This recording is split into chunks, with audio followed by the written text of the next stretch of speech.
All right, a lot of people have had a lot of things to say about what Mac Jones did and didn't do against the Rams in week 5. But after the rewatch, after taking a deep dive, after watching JT O'Sullivan's quarterback school breakdown on Mac, I feel great about where Mac Jones is. And I think that not only is he the quarterback of the present, the 49ers should ride him at this point, until Brock Purdy is healthy enough to play and give Brock that time to come back and heal. But there were several things that Mac Jones showed in this game that really shows that he's more than your pedestrian backup quarterback or that he's going to be some average quarterback. I think he showed a lot of great traits. He showed the ability to lead. He played with accuracy. He played with timing. He made anticipatory throws. He looks really, really good in a 49er uniform. And I don't think it's accidental. I think what we're seeing with Mac Jones is ultimately what we're going to see with Mac Jones going forward. I think he even has the ability to get better. So we're going to talk about it. We're going to go through some of the points that JT made and some of the things that I've seen on film. And it should be an outstanding breakdown. Hopefully you guys will enjoy it. So, of course, we're brought to you by Pig and a Pickle, the best barbecue in all of Northern California. Check them out. They're in Emeryville. They're in Corte Madera. They're open 7 days a week from 11 a.m. till 8 p.m. or until they run out. And they do run out. So get there early. Get some brisket.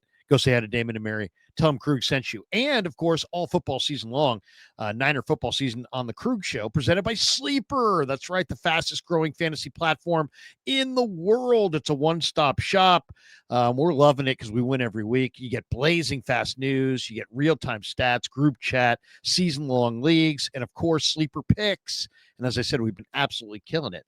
We win basically every week. I kind of think of Sleeper as like an ATM machine. Thank you, Sleeper. But use the promo code Larry. That's the key. Use the promo code Larry. Sleeper will match your first deposit up to $100. Links in the description. Terms and conditions do apply. Thanks to Sleeper for being a proud sponsor of the Krug Show. All right, let's get into McCorkle Jones. And why I think we've seen some really, really good things. Now, Jones is not just along for the ride. You would think, backup quarterback. You got Christian McCaffrey. It's a heavy dose of the run, and Jones just makes a few passes. That's not what's going on. Teams are loading the box, daring the 49ers to throw the ball. And so Kyle Shanahan dropped him back to pass 49 times on Thursday night against the Rams. And all Jones did was complete 33 of the 49 for 342 yards, 2 touchdowns. He was really good at avoiding pressure. He was hit 10 times, but he was sacked only once. He had a 100.9 quarterback rating. The 49ers got a 3-point win on the road against a really good Rams team. And Jones showed a lot of great traits in this game. So let's go through them because I think the JT O'Sullivan quarterback school show is fantastic. His platform and what he breaks stuff down, the former UC Davis quarterback, the former Niner quarterback, is really, really good. And his breakdown on Mac Jones this week, I thought was really good. And he goes through a number of plays. And I think there was,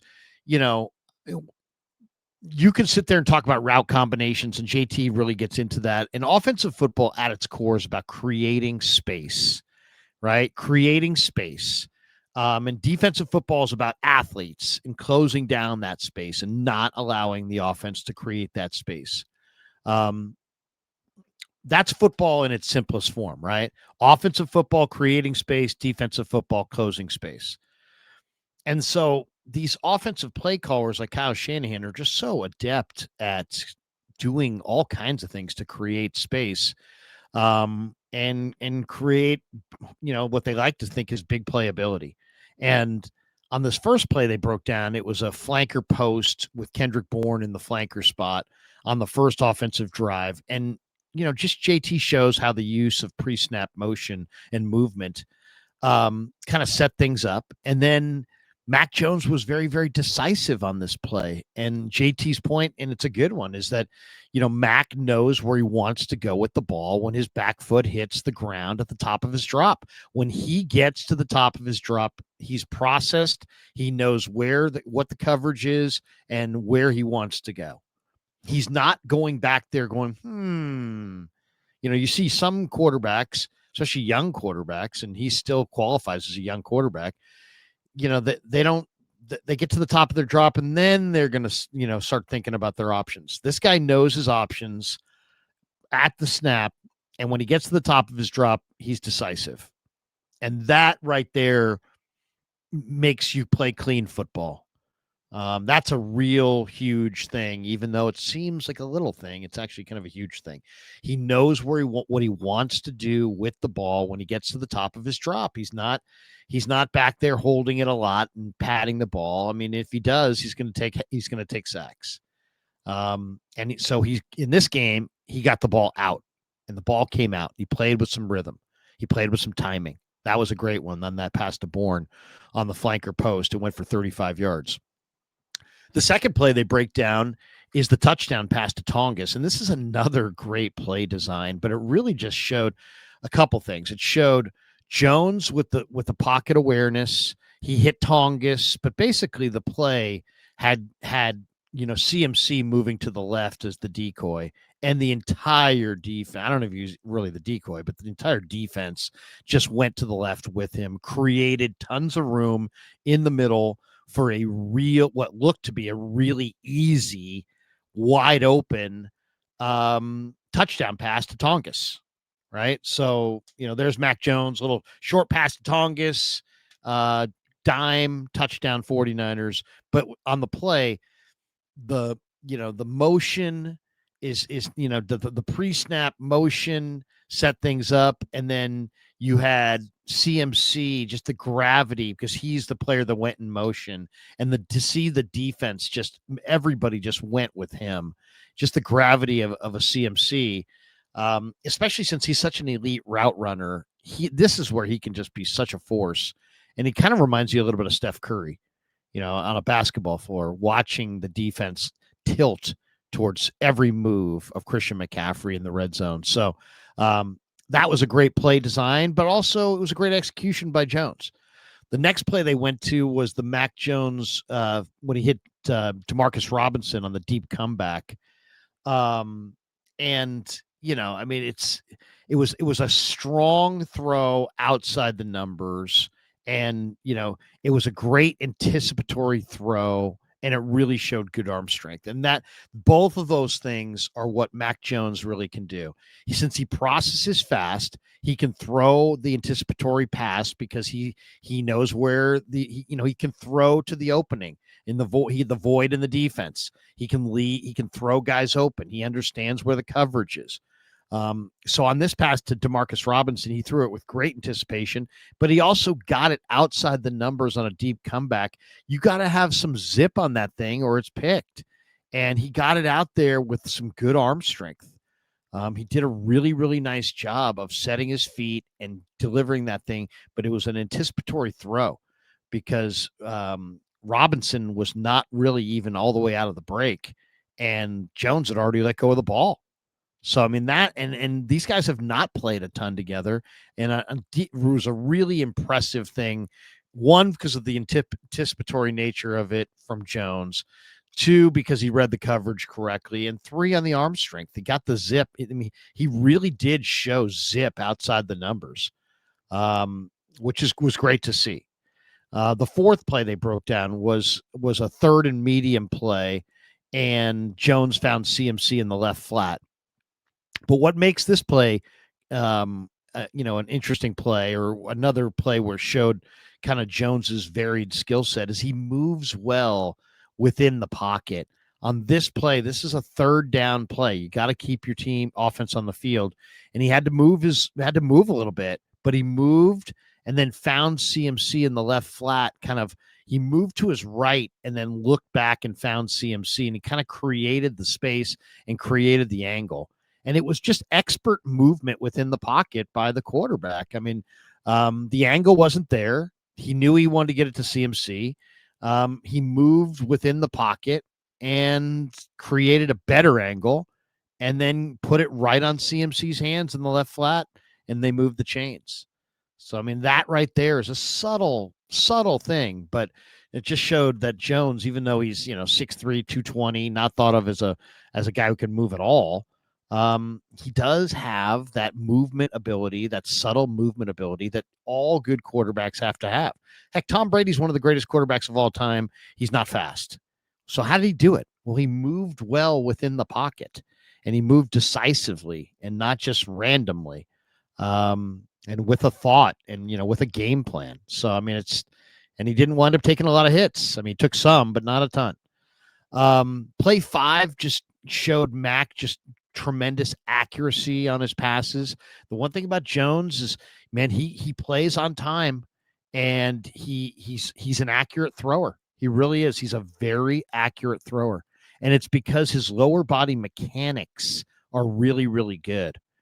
Now, what makes you think that this was, is something that can be replicated on a regular basis is that he missed some throws. He wasn't perfect. He could have been even better, but the footwork though is very good, and the ability to throw with both touch and anticipation and timing is really good. And to me, he had a perfect anticipation throw with great touch, just a total dime on the back shoulder that he threw to Demarcus Robinson. Another one. These guys have not worked a lot together, and yet Jones put it right there on the back shoulder, gave D-Rob time to kind of react to it and shake the defender. And that, I mean, that's a throw that looks like these guys have been together for 3 or 4 years, and they haven't. They've been together for like 3 or 4 weeks, or maybe a month. Robinson was there this summer, I should say, but they built up that rapport. And Robinson's going to be really good, by the way. He's going to make lots and lots of catches because he's just a really, really good receiver. One of the other things, the reason Jones looks good with the Niners is just he's being supported better. They're designing plays. He's throwing the ball to CMC, and good receivers, and he's going to get Kittle back.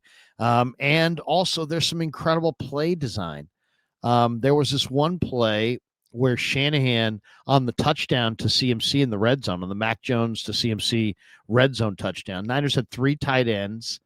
They shifted from a traditional goal line look, and they went into a condensed formation, 23 personnel, and it's just as JT O'Sullivan described, sprint left option to the tailback. In this case, it was CMC.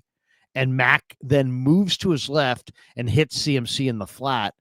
And CMC was in the backfield and then got flexed out wide. So he's basically like a wide receiver, runs a short out to the pylon, and Jones moved from his right to his left. This is not his natural side. He's a right-handed quarterback.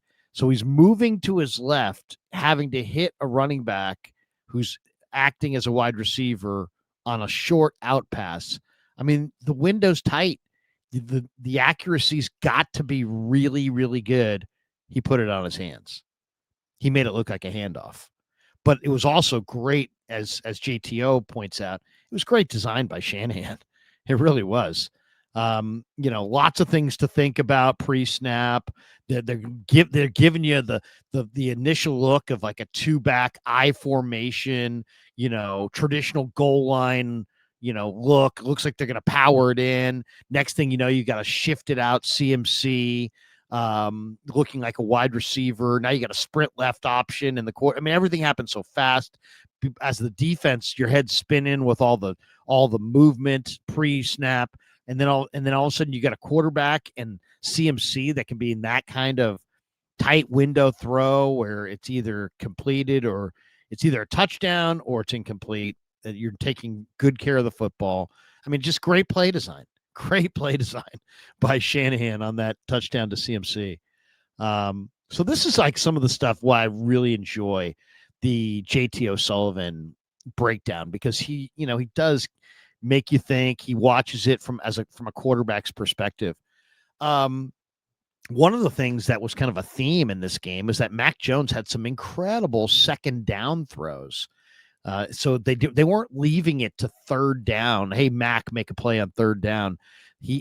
Second down, and that down where it could be run, could be passed. The defense doesn't know. He made some really excellent second down throws. The play that I thought was maybe the play though of the game, and it's like this is another one of those. This is why Mac Jones, I think, has a real future. That he, maybe even with the 49ers. I mean, I know Brock Purdy's the guy, and we'll see what the future holds at the quarterback spot. Mac's going to want to play at some point, but Brock's the guy here. He's making $252 million. They committed to Brock Purdy, but there was a 3rd and 4 pass from roughly midfield, 49-yard line of the Rams, and it was a slant to Bourne, and Jones put it right on his hands, and he dropped it. In an incredible night for Bourne, this was like probably his only down moment, right? He dropped it. And some quarterbacks clap their hands. Some quarterbacks, throw their hands up in the air. Some guy, Aaron Rodgers, I've seen go, cover his eyes. When Mac Jones instead sprints down to pick up Bourne after he dropped a dime pass that, instead of being like, man, this guy cost me, he's like, that's my guy. I'm going to go pick him up and tell him, let's go, next one. So he sprints down the field to Bourne, even though Bourne dropped it, and helps him up, pats him on the back, says something to him. And JTO makes the point, and he's right. That's an excellent teammate. When you pick up your guys, that's the leader. The guy, I'm not saying that anybody, don't read this as like I'm saying anybody else isn't a leader. I think Brock is a tremendous leader. But I mean, as far as Mac Jones' viability in this NFL, a lot of people just 3 weeks ago thought he was totally crap and he was going nowhere and whatever. That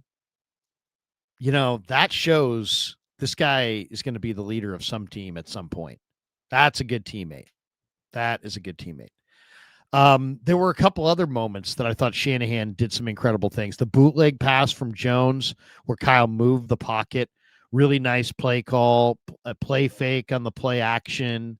But on this play, it was a bootleg pass from Jones and where Kyle moved the pocket. But another example of Jones as a quick processor. He had to make a quick decision, and he made it. What I thought was Jones' best throw of the day was a ball where he just ripped it down the field outside the numbers. He was at the 49-yard line, and he threw with a great anticipation pass to Bourne because Bourne wasn't out of his break, but it was kind of a laser, and he just drove it to the sideline. CMC shifted and motions across the formation, and the Niners pulled Pooney, the right guard, and it looked like a rollout. But then Jones resets into a drop, and he's right in the center of the pocket, and it was like he was looking at one receiver and one receiver only. This was like a one receiver idea because he delivered such a dime to Bourne right on the sidelines, but it was a laser, and it showed it all. I mean, it really showed it all. I mean, it was the best. I think it was the best throw of the day because he just absolutely lasered it in there, and showed great arm strength. But he also, this was down the field, outside the numbers, great play design. Shanahan made it look like a rollout. All of a sudden, Jones takes 2 steps, and all of a sudden he resets right into the center of the pocket and just throws an absolute dime laser to Bourne. And it looked like pitch and catch. The defender wasn't within 3 or 4 yards. It looked easy. But it was really an impressive processing by Jones, the footwork. A lot of guys could stumble over their feet on that. I mean, a fake rollout left that then drop into the center of the pocket and then get enough on your pass. You're moving from your left to your right and then bury that right leg and still be able to drive the ball to the left sideline with something on it. And he had a ton on it. I mean, he just absolutely lasered it in there. Beautiful play.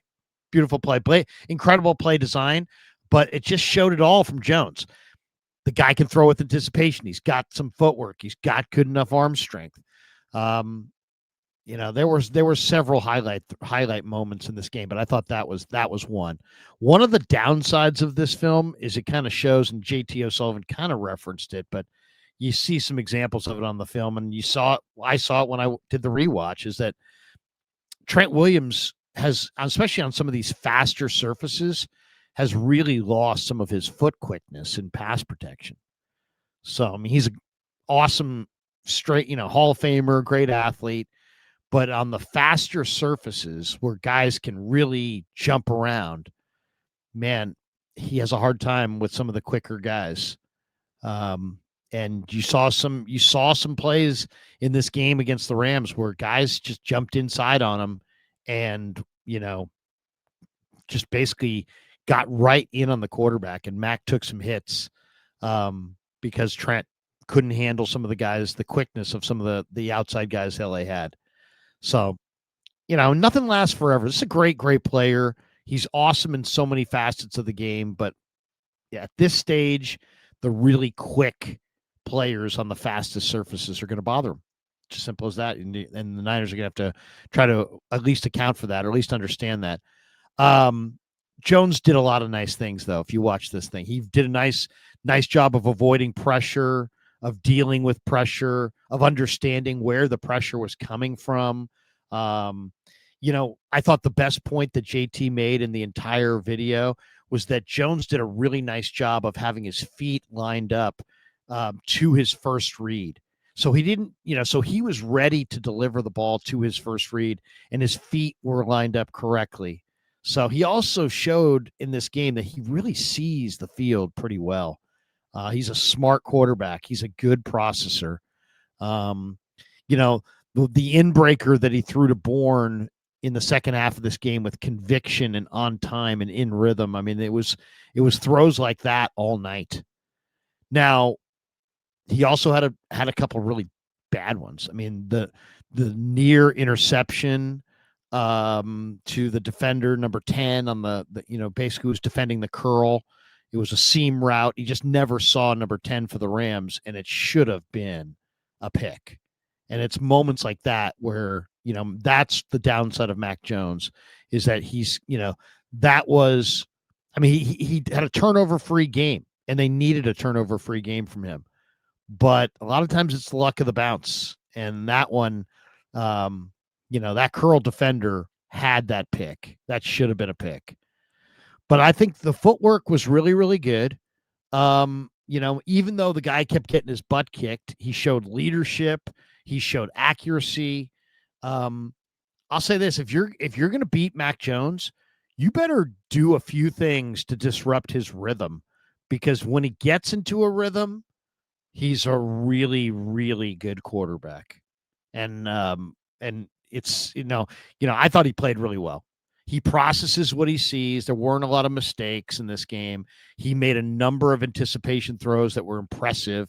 And he, he basically operated underneath. There weren't a lot of down the field stuff, but he did demonstrate the ability to throw the ball down the field and outside the numbers. And he also showed leadership. So I thought this was a hell of a game from Mac Jones. It really was. I mean, it was a fun game to watch.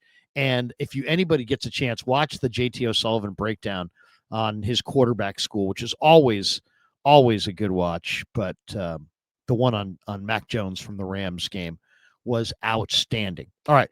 Thanks to Pig and a Pickle for being the title sponsor of the Krug Show. Thanks to Sleeper for bringing you the Krug Show as well. And thanks to all of you guys for supporting the Krug Show on YouTube.